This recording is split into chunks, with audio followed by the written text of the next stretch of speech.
Welcome to Trending in Education. This is Mike Palmer. I'm joined today by Jim Hollis, who's the founder of the Calculus Roundtable. I'm a big fan of calculus, and I'm also a big fan of what Jim is doing. Jim, welcome to Trending in Education. Thank you for having me. Great to be here. There's not too many times I get to say I'm a fan of calculus or a fan of the calculus, but I am, and I remember it back.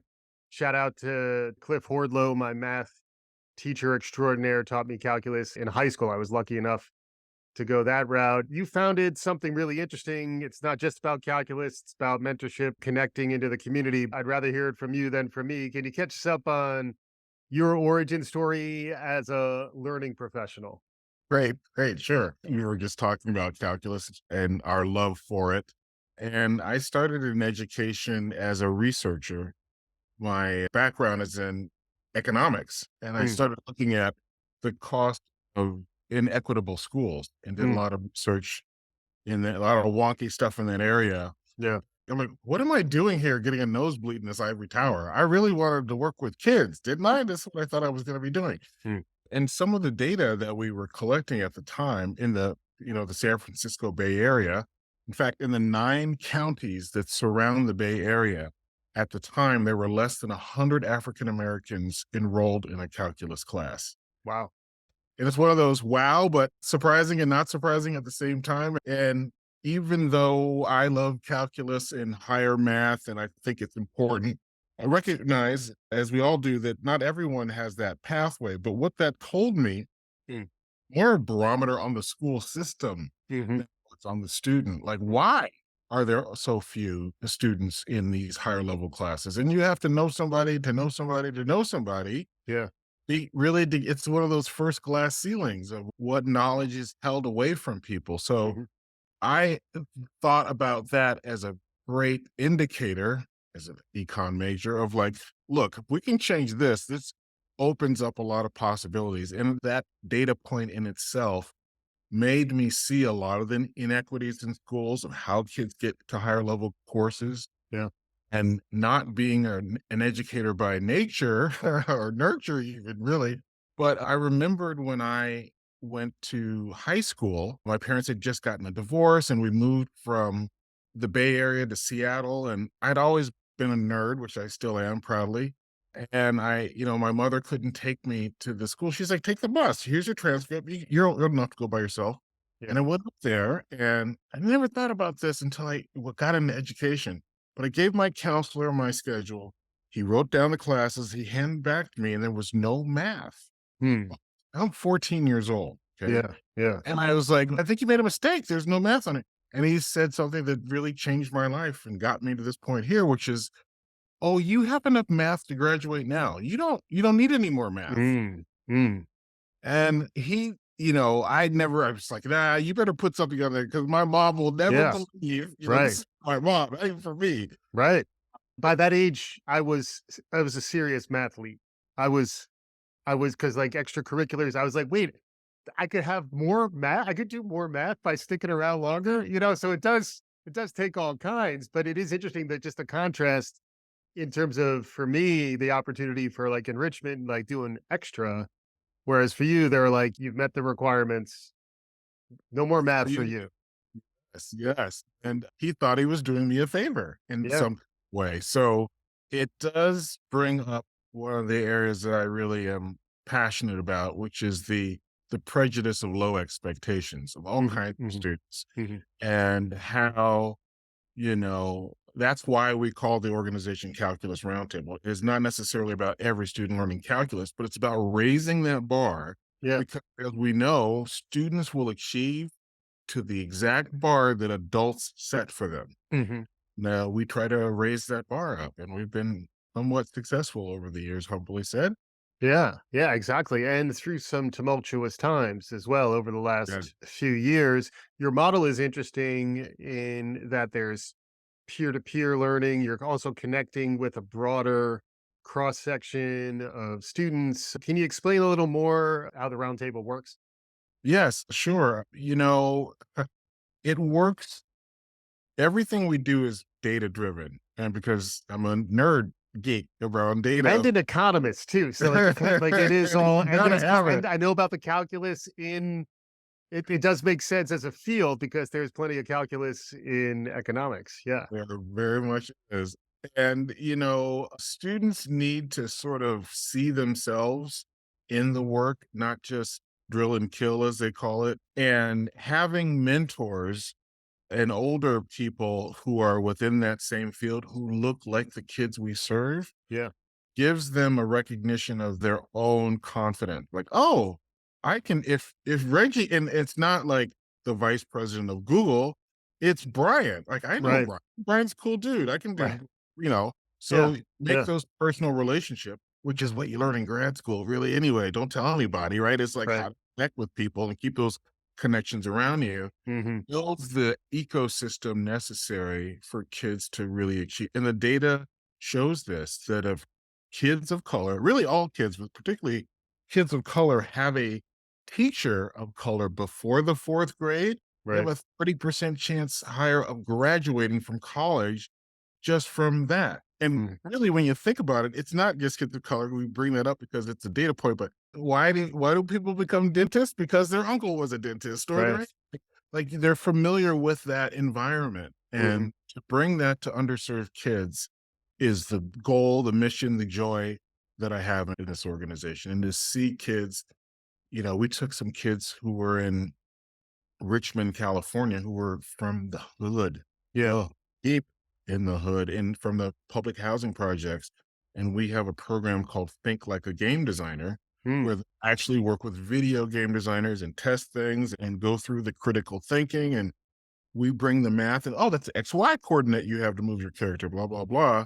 And we took them, the video folks came to Richmond and did a workshop with the kids, which they loved.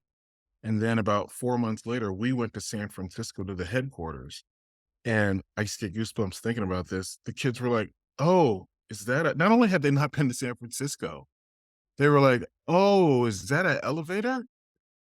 These are middle school kids. I've never been in an elevator before. wow, yeah, And those experiences you can't get in a classroom. You can't, mhm, need to have an extended learning environment, not a field trip, right, but that you're actually learning in that other environment. That's, well, if you want to be a video game designer, you got to know how to ride an elevator. So let's do it together. We'll face exactly, our fears, you know. So not only are they learning XY coordinates and slopes and, introductory calculus yeah, formulas, they're learning life experiences with people who look like them, who they trust, who they feel comfortable with. So, having that whole environment around underserved kids, whether they be Black, white, Latino, poor kids, yep, Native American communities, we're finding that putting those things in front of kids, raising the bar beyond what their parents, or their teachers think they could do, right, removes the pressure from actually, oh, well, it's just, you don't have to, this, it's just that, right, but the whole, we were talking about gamification, and you and I are the last analog generation. These kids live in that world way more than adults give them credit for. And they're in a competitive, goal oriented, right. mini certification. I sat in, I was at the ISTE conference, I sat in on, like, a e-gaming match, and I was like, "I can't believe this is actually like, it's like you're living in science fiction, but, like, the level to That's which right. video gaming is actually kinda, like, just baked into high school culture, which does make sense, and then what I love about what you're putting out there is that it addresses the relevance problem for math. I just had great teachers, great math teachers growing up. They were able to connect math to real life problems, and seeing what I've seen from your organization, it does feel like you're very much founded really with that in mind. Can you expand on that a little bit? Yes, that's great. I'm glad you said that, because that is the heart of Calculus Roundtable. And really, where I got the epiphany hit me, and sort of bought my first house in sort of a transitional neighborhood. And I remember, the big old hoopty cars that would come through the neighborhood with the speakers blasting. And Then you look at the people in there and it's like these 2 19-year-old Latino kids, and you're like, that kid is probably dropped out of high school or got suspended, and he's got $60,000 worth of electronics in his car. Yeah. Like, where are the recognition for those kids who aren't dumb, they're bored, Right. right? And they already know a lot of math and science, Yeah. but it's not Tho- categorized as that. Those hydraulics take some serious engineering. Serious engineering. This and you could get a job at McDonnell Douglas doing the same kind of thing, right? So a lot of it is, not teaching kids hard stuff, but making them aware of the math and science they already know Hmm. and putting it out. And one of our first programs that we did with students was in a public housing project. And we were building roller coasters online. And the kids would sort of build the tracks and then decorate the cars. And it was an online app that we had. And not one kid got through that by building the cars and didn't crash at the end. You get the same response from third graders or high. Mr. Hollis, let me try that one more time. Well, I think your mass was a little too much. What's that? Oh, well, that's how much character you have. Well, maybe your velocity was too. What's that? You know how when you're on a Yeah. skate going down here. So Mm, while they're doing the fun activities, mm, our staff are behind them supporting the math and science that's happening in real time, yeah. so we can make a connection to it. And before we would leave every day, okay, this is a physics class that we're doing. Okay, what's that?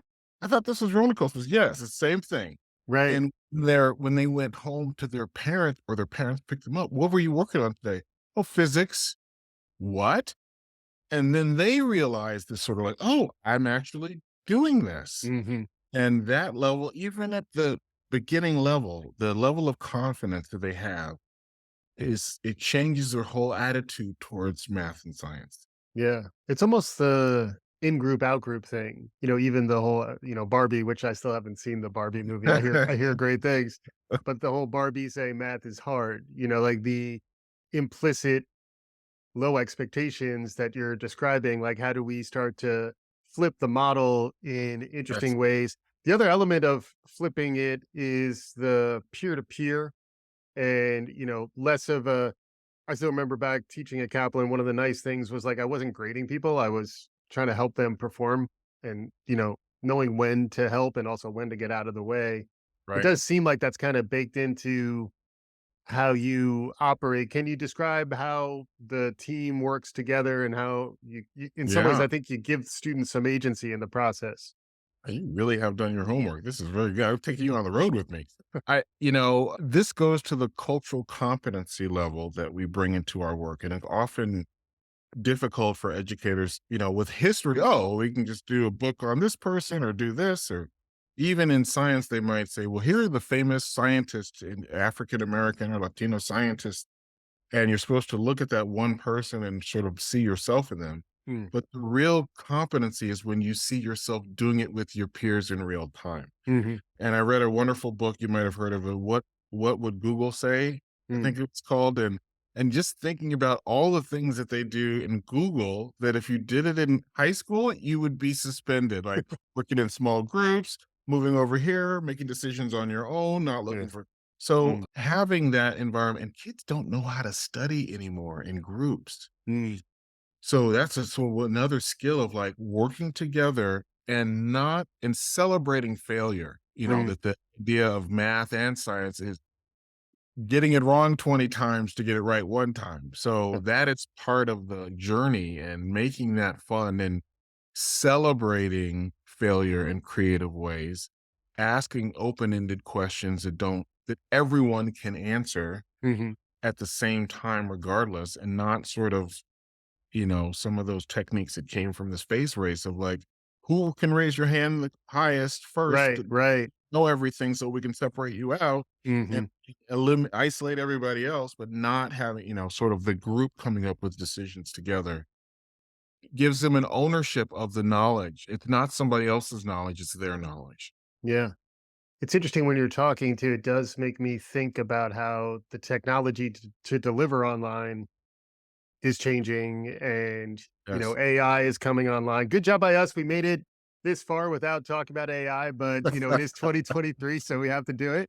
It's another case where I imagine, on the one hand, it's new and I'm not sure how to use math, but at the same time, all the skills, whether it's prompt engineering or even some of the research I've heard that the large language models are actually kind of terrible at math, which was also, full disclosure, I'm rooting for hashtag Team Human. So I was a little bit happy to hear that they had some trouble with that. But a lot of like the AI engineer roles and the really emerging skills, I imagine it's pretty easy to bring the relevance of math into conversations about the future of work. But I'd love to hear a little of your thinking on this. I'm still grappling with it myself. Literally taking a class right now at Stanford, teaching with AI, and I'm learning a little bit. But I learned even more from my 11-year-old twin boys, Yes. Oh, and I'm twins. old enough. Yes. Oh Yeah. my So you god. have a control group and an I experimental group. know. That's right in. You know too much. That's the truth. But seriously, I'm old enough to remember when computers started in the classroom, and there used to be a computer room you Yeah. went to, and Right. and the idea that, oh, this is going to ruin education. This is going to be terrible. Kids are just going to take, copy things over, and these are just tools. And I knew, as sort of a bridge person between the typewriter and the computer, Mhm. that like this is not going to change anything but make things faster and make me think more creatively. Right. And a lot of the adults couldn't see that. I think as I watch my boys go through AI things Yeah. and build content, build their own movies online based on their own imagination, quick, Mhm. Yeah. and we consumed content, they're creating content. So I think that it really will, the mystery is for us old folks who don't know any better, but I think for the younger generation, they'll figure out a way to use it as the tool it is. So I have a bright I'm not a doom and gloom when it comes to AI changing everything without creating something new. I think it will change everything, but I think it will create new things that we can't even really imagine right now. Yeah. I really like where you're going with that. It talked about it as a maker's mindset. Had a guy on the show, Lauren Buckman, wrote a book called Make to Know, which was very Mhm. much about, if I can't actually make it, there's a different kind of understanding you have when you're actually able to make something. And it's now connecting the dots to the roller coaster. You need calculus to make a roller coaster. So it's all coming together here for me, Jim, which is good. Hopefully our listeners are enjoying it as well. But as you look out ahead for Calculus Roundtable, the other thing that's striking me about it is it does seem like this is a pretty replicable concept in terms of rolling out this type of community engagement slash educational initiative. Are there messages or lessons maybe to be shared out to other folks who are thinking about really addressing some of the things like what you're trying to address with Calculus Roundtable? Sure. I mean, my background, and I mentored under Robert Moses, who's a famous educator, came out of the civil rights movement and had a program, was involved with algebra, the Algebra Project, Hmm. using a lot of the same concepts of breaking it down to simple language that you can speak, that uses common phrases, and like, what does multiply? That means bringing things together, or, you really using interesting concepts. And when I worked with Bob, and I said, we need to really bring this online. He's like, no, you need to bring this online. I'm done. I'm right here. So a lot of the ideas of making things simple and breaking it down into simple pieces that, building blocks. That's how you learn to walk. You don't learn by doing sprints and marathons. You learn by little crawls and steps, and that is more powerful than running over those hurdles. So getting those basic building blocks are down. But I'm really happy with this the new partnership we have with an organization called Inside Track that's helping to train our fellows, our instructional coaches, to be able to use this model everywhere. It's one thing to sort of sit down with an individual student and do this, but when you start to get larger groups and full classes, you have to we had to find a way to take our cottage, really discreet way of doing it and having it work for lots of coaches at the same time. So Yeah. we're moving into a national model, Interesting. or I should say more a multi-regional model. Yep. And the piece that's the most difficult is that community piece. Mhm. Even working with schools about like, do you know what STEM locations are 10 miles from your school? Or even a mile that you could actually walk to. And it doesn't have to be some kind of high-tech science center, but, the local utility has STEM things, Mm. lots of museums. We do stuff in San Francisco with Autodesk. The Autodesk headquarters, I haven't been there since the pandemic, however, but they have a headquarters in San Francisco, and they have a museum right there in the lobby that with all sort of stuff that's free access for kids to sort of get access to and Mm. learn. So finding those STEM free or almost free locations around a community is also an integral piece of extending the classroom and the learning environment from just the classroom. Yeah. Makes sense. It makes me think of the maker spaces and, even back in the day, the computer was in the library next to the terrarium with the turtle, like show us Right. my age. But it is wild just to think how quickly these things are changing and looking ahead, where do you see things going just generally? We're in a pretty challenging time. You've been leading this organization that in some ways maybe there's even lessons to be learned there where your design and your function almost has some resilience and flexibility built in, but we're on bumpy waters. Any thoughts, just advice or ideas that are out there that are helping you Mm. they're helping you keep yourself on track or maybe could help some of our listeners stay pointed in the right direction. Yeah, wow. Oh my gosh. How much time do we have left? You Mm. know, when you talk about kids and their resilience in this modern world, there's so many ways to communicate. And it really still is about distilling knowledge and knowing what knowledge is knowledge to keep and what knowledge is knowledge to discard. As a kid, I read the World Book Almanac every year on Christmas Day for 3 months, and Yeah, it was my internet, right? And there was some kind of beauty in not knowing things. Like, what was Mickey Mantle's batting score in 19? Huh, I don't know. You just didn't know some things. But right. that the time of not knowing Mm, is so small where you can just call on things.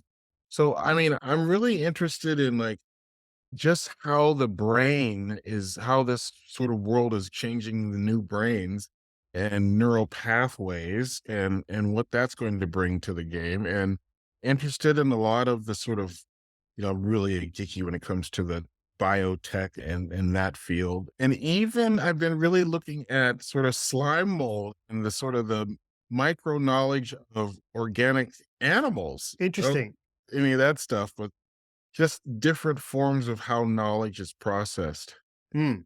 You're the second. I had Bharat Krishna on, and he recommended a book called An Immense World, which was Yes. about that same, like, how natural intelligence is a new place for us to look. Like, you don't just have to look at the artificial kind. There's a lot to be learned from natural. The other one is don't get me started on fungi under forest and how that is another form of Yes. intelligence. There's definitely some deep stuff, deep cuts. We'll have to get Jim back on again in the future to go deep on some of this stuff. The website is Calcround.org. calcround.org. We'll include links to that and to everything we're talking about here in the show notes for the episode. It's been amazing having you on, Jim. We'd love to have you back. But as we conclude, I know you've hit on some deep thoughts and we've run the gamut a little bit. Any takeaways, closing remarks for our listeners as they head back to the rest of their lives? Thank you so much for having me. I'd love to come back. I would say, I'd like to tell my students and community members that math is everywhere. And we sort of no one would ever, people say all the time, oh, I'm not a math person. But no one would say, oh, I'm not a vowel person. No, it's ridiculous. You use it all the time. And if you can travel home on a half a tank of gas, that's algebra. You're solving for X. So we like to celebrate math in its natural and in its artificial sense. And really celebrate the fact that we're all math people. If you can walk, you've learned math. Fantastic stuff. Jim Hollis is the founder of Calculus Roundtable, calground.org. Jim, thanks again for joining me. Thank you. It's been my pleasure. And for our listeners, hopefully you enjoyed as much as we did. If you did, please subscribe, share the good word, write us a review, do all the good things. We'll be back again soon. This is Trending in Education.